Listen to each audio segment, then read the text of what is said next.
Adamın başına söyledim ya. Çocuklar melekler neyden yaratılmıştır? Evet, melekler nurdan yaratılmıştır.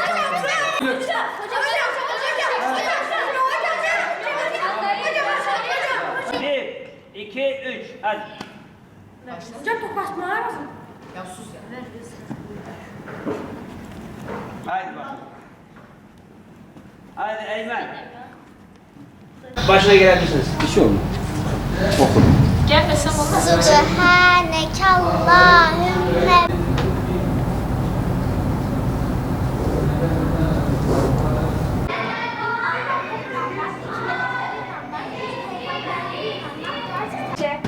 Elim ayda, güneşte, ayda, soru. Evet. Burada hocalarımız bizimle çok güzel ilgileniyor. Bizi havuza götürüyor. Allah onlardan razı olsun. Bize Elif Bağ'dan Kur'an'a geçirdiler. Onları çok seviyoruz. Artık Kur'an-ı Kerim'i öğrendim. Ölen nenem dedeme artık Fatiha, Yasin okuyabileceğim. Hocalarımızı da çok seviyoruz. Onlardan Allah razı olsun. Kur'an'ı öğrettiler bize. Tatilde camiye geldim. Çok mutluyum. Burada eğleniyoruz. Kur'an'ı öğreniyoruz. Allah yine razı olsun onlardan. Yaz tatilindeyiz. Burada hocalarımızla birlikte Kur'an-ı Kerim öğreniyoruz. Hocamız bize dondurma alıyor, kekler alıyor, hediyeler veriyorlar. Biz çok mutlu oluyoruz, bizi çok mutlu ediyorlar. Bizi havuza götürüyorlar, bizi etkinliklere götürüyorlar. Yaz tatilinde hep Kur'an okuyoruz. Burada abdest alıyoruz, abdesti öğreniyoruz, Kur'an'ı öğreniyoruz. Büyük Kur'an'a geçiyoruz, dinimizi öğreniyoruz. Küçüklere saygı, büyüklere de saygı öğreniyoruz. Allah hocam, Abdullah hocam ve İsmail hocamdan 1000 kere razı olsun. Öğreniyoruz oruçta.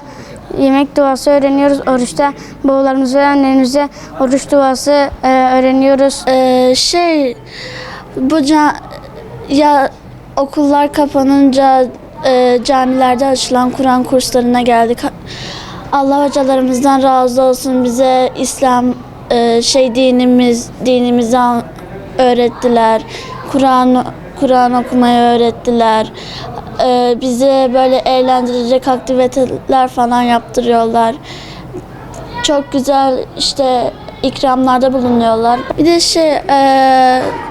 de sofra adabını öğreniyoruz. Büyüklere saygı, küçüklere sevgi, bunları da öğreniyoruz. Bugün Kur'an'a geçtim. Eğer vefat eden yakınlarımız, komşularımız falan olursa Kur'an okuyacağız.